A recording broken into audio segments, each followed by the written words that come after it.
Quand tu vois un bébé faire ça, c'est mignon, n'est-ce pas? Il est seulement en train de téter. Il tète tout simplement. Pour toi, c'est tout. Mais est-ce que tu sais qu'il y a des angles pour pouvoir téter? Est-ce que tu sais qu'il y a une pression pour pouvoir téter? Est-ce que tu sais qu'il y a une façon, il y a une certaine chimie qui se réalise au moment où il est en train de téter?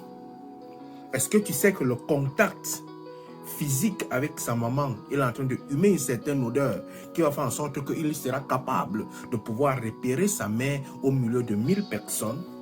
Est-ce que tu le sais? Certainement pas. Mais j'aimerais te poser la question.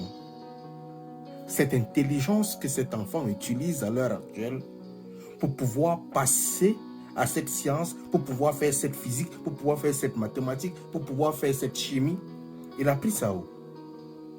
Il est parti à l'école? Je ne pense pas. Il est parti dans un centre de formation? Je ne crois pas. Il est né avec. Il est né avec l'intelligence. Beaucoup d'entre nous naissons avec une certaine intelligence, avec une certaine sagesse.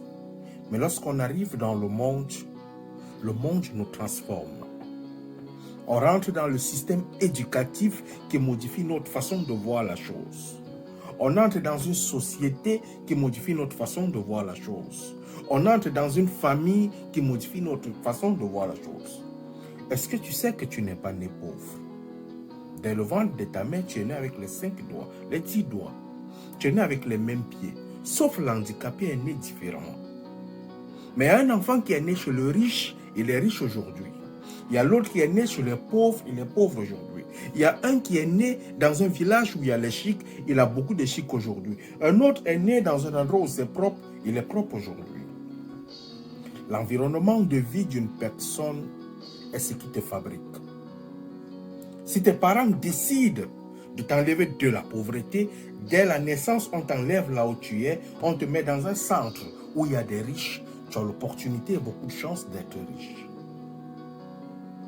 Mais s'ils te prennent, ils te gardent à côté d'eux, ils commencent à te mettre dans une culture, dans une éducation de pauvreté, tu as beaucoup de pourcentage d'être pauvre. S'ils te prennent, ils te mettent dans une éducation d'entrepreneur, dès la sortie de ton ventre, tu le seras. S'ils te mettent dans une éducation de football, tu as l'opportunité d'être un bon footballeur. S'ils te mettent dans une éducation d'être un commerçant, tu as l'opportunité d'être un bon commerçant. S'ils te mettent dans l'éducation d'être un médecin, tu as l'opportunité d'être un médecin.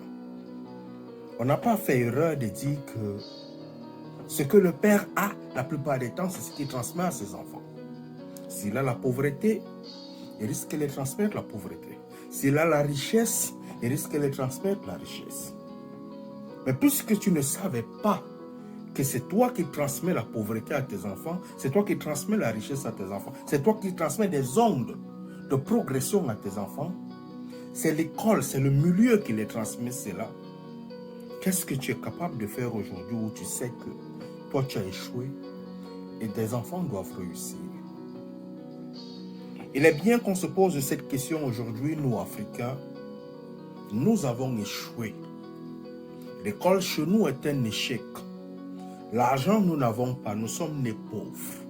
Qu'est-ce que nous pouvons faire pour que les générations futures africaines ne puissent pas être pauvres? C'est la question qu'on devrait se poser. Si on se pose cette question, on va commencer à trouver des solutions, on va commencer à changer les choses.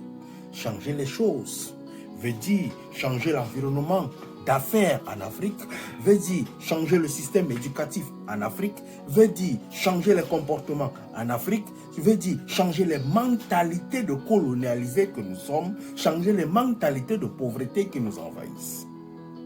Si nous décidons de commencer à changer ça, famille par famille, personne par personne, on aura l'opportunité d'avoir une Afrique progressiste, une Afrique qui évolue.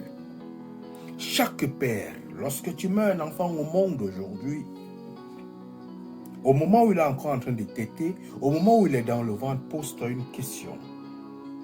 L'enfant qui va naître d'ici quelque temps, qu'est-ce que je voudrais qu'il soit? Un pauvre? Un riche? Un affamé? Un enfant sale?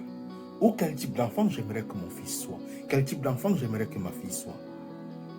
Si tu as des rêves très élevés pour lui, commence dès l'instant où il est dans le ventre à lui créer un environnement futur. Car ce n'est pas l'école qui fera de lui un riche, mais c'est l'environnement que tu auras créé pour lui. C'est la culture, c'est les habitudes que tu lui auras imprégnées qui feront de lui un homme de valeur dans la société. Allume ton cerveau, mon frère.